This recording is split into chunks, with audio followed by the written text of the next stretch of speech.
Hello, my name is Chantel, and today my very first video, yeah.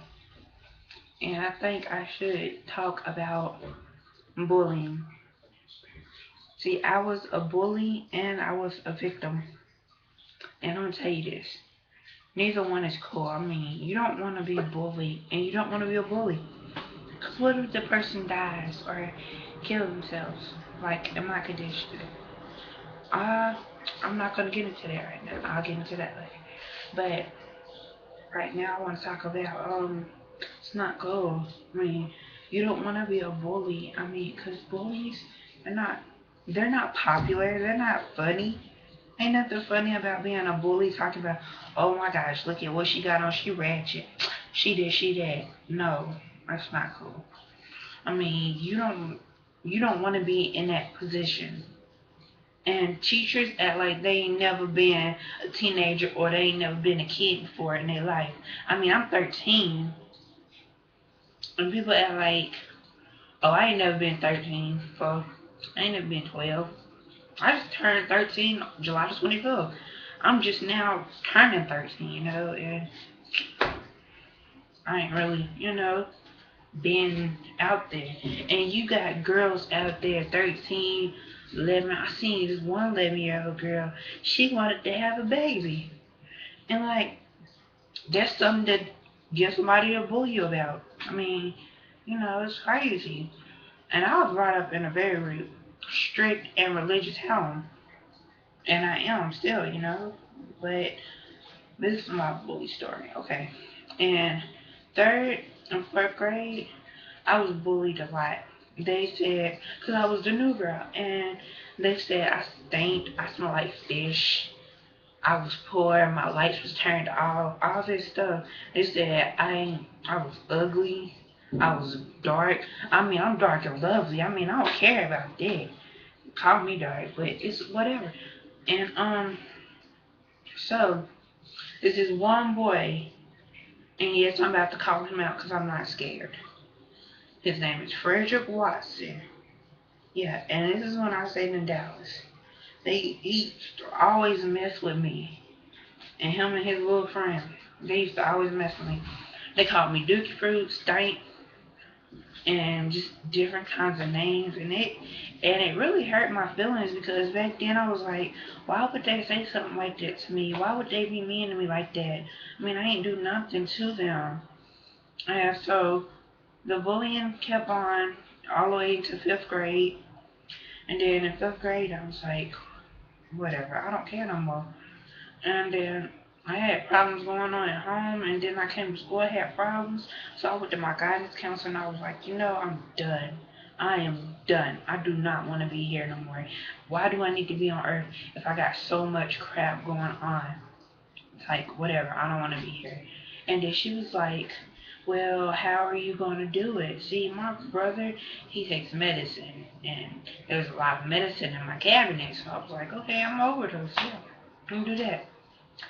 And then she was like, well, if you wrote a note to your parents, have you wrote a note? And I had the note, I had the medicine ready at home, I had the note, everything ready. And then I had let her read the note, and she was like, well, I'm gonna have to call your dad, and you're gonna have to go home for the rest of the day. And then she asked me, can I trust you to go back to class? I was like, yes, you can trust me. So I went back to class, and so when I was back to class, my dad called up there to the school and told me to come get ready because he was going to bring me home. And then, see, I don't stay with my dad. I stay with my mom and my stepdad and my two brothers. So, I had, uh, I had to go stay at a, mental hospital because I had problems I had to deal with because, like, I couldn't go home because the medicine was there and I just couldn't go home. So I had to stay with my dad after I got out of the mental hospital. And then that didn't really work out. I didn't stay with my dad long. I'm back home with my mom now. Um, so they talked about how there's different ways how you can deal with stress instead of wanting to kill yourself, and there really is. You can just ignore them, but there's so much you can take. I mean, you can ignore them, but they're gonna keep on until you acknowledge them. So they're gonna keep on and talk and be mean and do everything they can just to get on your nerve. And so when I got out the hospital and I came home with my mom, problems at home, and it was just crazy. So I was like, okay, so that's whatever. I'm gonna go to school, and then I'm just gonna be the bully. So I bullied little kids. I bullied older kids. I was big. I thought I was big and bad, but I really wasn't. Cause I could fight. I could. I would. Cause people call me ugly and all this. So I was like, okay, you'll call me ugly and do this and that. So I'm a bully. I'm gonna be a bully. So in sixth grade, I was a bully. And so I bullied this new girl. She was in the same predicament I was in.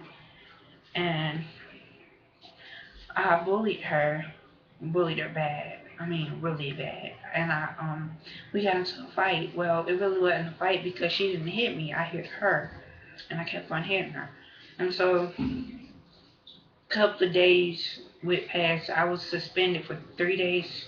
And so days went by. And then we made up, and now that's my best friend in the whole wide world. I mean, I love that girl so much, just like my best friend. And so this is a boy named Jadakiss. So he thought he could bully me, and so he threw spitballs at me. So I was like, okay, so I got you at when we get out of class. So we were switching, going to reading, because this happened in social studies. So we was going to read it, and then I dropped my books, and I came up behind him, and then I pushed him down, and then I started pounding him on his back, and then I flipped him over, and I started hitting him in his mouth, and then it took 4 people to get him off, well, get me off of him, and so, yeah, it was crazy. So I got suspended for 5 days, and then the principal, he was like, I'm tired of you in my office, and I was like, I'm tired of being here. And he was like, okay, you keep on with your attitude, cause I know you're smart. And and so he was like, you need to get out of my office. And so I was like, okay. So I left the office, and I had detention for the rest of the day. So I went home. I told my mom that our principal think that every Smyer, because that's my last name, Smyer. He think every Smyer is the same. No. So that's the bully story of me, and this is the story of when I was bullied, and I've been bullied. And now I'm going to hop on the subject about teen pregnancies. It's crazy. I don't understand why every little teenage girl want to have a baby. I'm going to tell you how hard it is. Because I see these girls on YouTube talking about I want to have a baby. I'm going to have a baby by the time I'm 13, 14, or 15, or 16. You need to slow down. You need to calm down. You need to sit down, pull your pants up, and have a seat. And go to church. Don't no girl at a teenage age need to be having babies. That's not cool. I mean, I wish I would. And then these girls disrespecting their parents. You couldn't live with me for at least a day. It's hard. I'm telling you.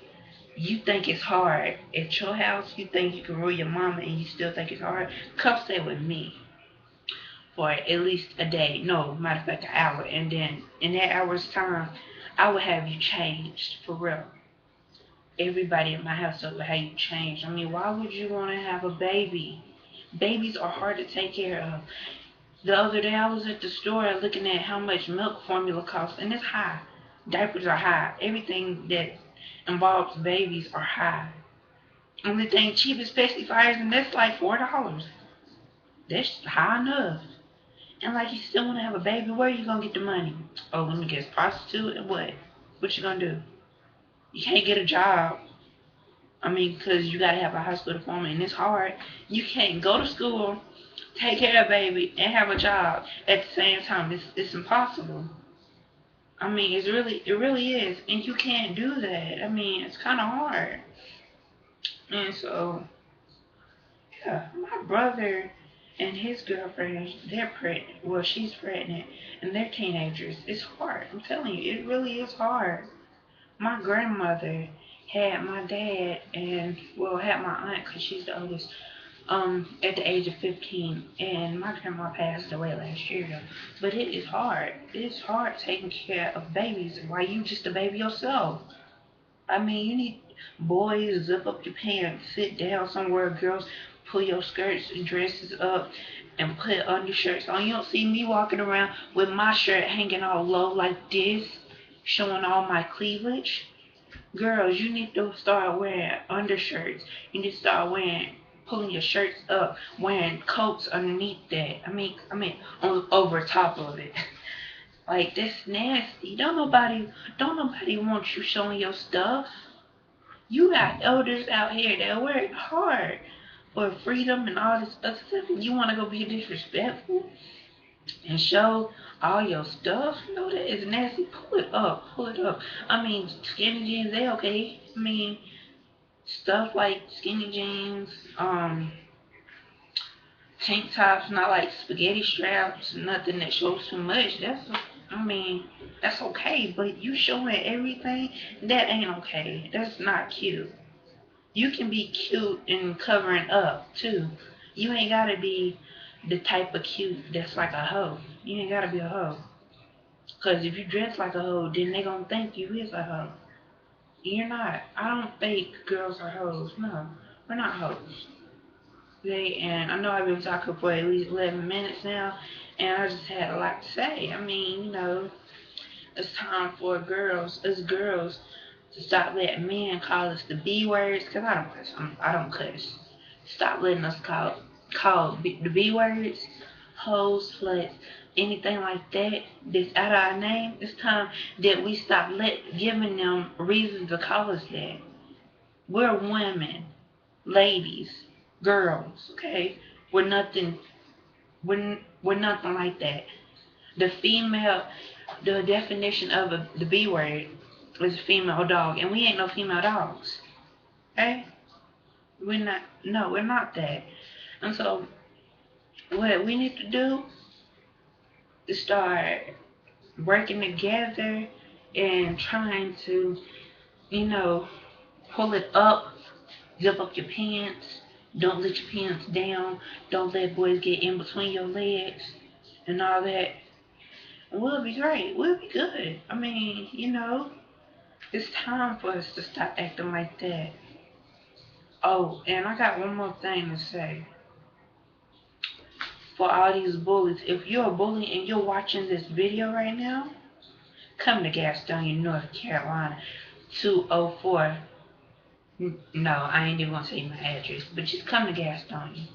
Come to Gastonia. I got you. You wanna bully people that's smaller than you? You wanna be mean to people? I got you. Come to Gastonia. That's all I'm gonna say.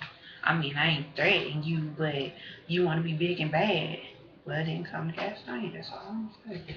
But yeah, no, I'm just playing. But I'm serious on the bullying thing. It needs to stop. It really does need to stop. You got people out here killing themselves. I was close. I was almost one of them people. You need to stop. I mean, really. I mean, sit down. And for the kids that are getting bullied, don't be scared to tell anybody. I mean, it's not that hard. Just tell someone. I mean, seriously, tell someone. Cause if you don't tell nobody, they ain't gonna. I mean, you ain't gonna get no help. You gotta tell somebody. And so, just tell them, let them know something. I mean, that's all you gotta do. And it's that easy. Well, that's all I'm saying, because I've been talking for 14 minutes now. I talk too much. Alright. And I will be putting on another video in, I think, uh the next hour, I think. Well, yeah, the next hour. All right. Bye.